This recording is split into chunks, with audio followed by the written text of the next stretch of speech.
வங்கி நகைக்கடன் தள்ளுபடி தமிழக அமைச்சர் பெரிய கருப்பன் சொன்ன முக்கிய தகவல். அதாவது பாத்தீங்கன்னா, தமிழகத்தில் திமுக ஆட்சியின் 4 ஆண்டு காலம் நிறைவடைய உள்ள நிலையில் நகைக்கடன் தள்ளுபடி விவகாரத்தில் பாஜக தலைவர் அண்ணாமலை மற்றும் அமைச்சர் பெரிய கருப்பன் இடையே கருத்து வேறுபாடு ஏற்பட்டுள்ளது.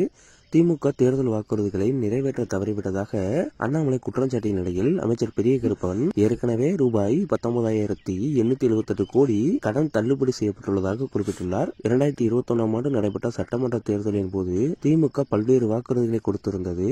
அதில் பல்வேறு வகையான கடன் தள்ளுபடி, குறிப்பாக கல்வி கடன்கள், விவசாயிகளுக்கான கடன்கள், கூட்டுறவு வங்கிகளிலிருந்து நகை கடன்கள் ஆகியவை அடங்கும். சமீபத்தில் ஆதிதிராவிட மாணவர்களின் கல்வி கடன்கள் ரத்து செய்வது தொடர்பான அறிவிப்பை தமிழக அரசு வெளியிட்டுள்ளது. இதனையடுத்து திமுக அரசை குற்றம் சாட்டிய பாஜகவின் மாநில தலைவர் அண்ணாமலை தேர்தல் வாக்குறுதியில் தெரிவிக்கப்பட்ட கடன் தள்ளுபடி என்ற உறுதிமொழியை திமுக நிறைவேற்றவில்லை என்று விமர்சித்தார். மேலும் கடன் தள்ளுபடி உறுதிமொழியை நிறைவேற்ற தவறியதன் மூலம் விவசாயிகளை திமுக அரசு ஏமாற்றிவிட்டதாக அண்ணாமலை தொடர்ந்து குற்றச்சாட்டுகளை முன்வைத்தார். இந்நிலையில் தேர்தல் அறிவிப்பில் பட்டியலிடப்பட்டுள்ள வாக்குறுதிகள், குறிப்பாக வாக்குறுதி எண் 33 உண்மையில் விவசாயிகளுக்கு நிறைவேற்றப்பட்டுள்ளது என்று அமைச்சர் பெரிய கருப்பன் தெரிவித்துள்ளார். அண்ணாமலையின் குற்றச்சாட்டுகளுக்கு கூட்டுறவுத்துறை சார்பில் அமைச்சர் பெரிய கருப்பன் மறுப்பு தெரிவித்துள்ளார்.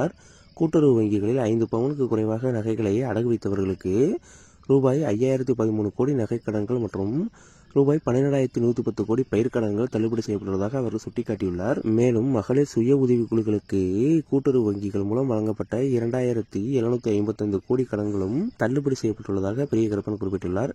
இதன் மூலம் 4.5 மில்லியனுக்கும் அதிகமான தனிநபர்கள் பயன்பெறும் மொத்த கடன்களின் தொகை ரூபாய் 19,878 கோடியாக குறைக்கப்பட்டுள்ளது.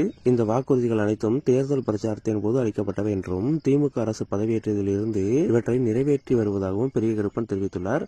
அண்ணாமலையின் கூற்றுக்களின் நியாயத்தன்மைக்கு சவால் விடுத்த அமைச்சர் 4 ஆண்டுகளுக்கு முன்பு வாக்குறுதி அளிக்கப்பட்ட தள்ளுபடி செய்யப்பட்ட பயிர்க்கடன்கள் இல்லை என்று எப்படி கூற முடியும் என்று கேள்வி எழுப்பினார். மேலும் திமுகவின் தேர்தல் அறிக்கையில் கோடிட்டு காட்டப்பட்டுள்ள உறுதிமொழிகளை அண்ணாமலைக்கு நினைவூட்டினார். குறிப்பாக வாக்குறுதி எண் 33ஐ உயர்த்தி அமைச்சர் என்ற முறையில் முறையான அறிக்கை மூலம் விரிவான விளக்கத்தையும் அளித்துள்ளதாகவும் ஆவணத்தை ஆய்வு செய்த பிறகு அண்ணாமலை நிலைமையை புரிந்து கொள்வார் என்றும் நம்பிக்கை தெரிவித்தார்.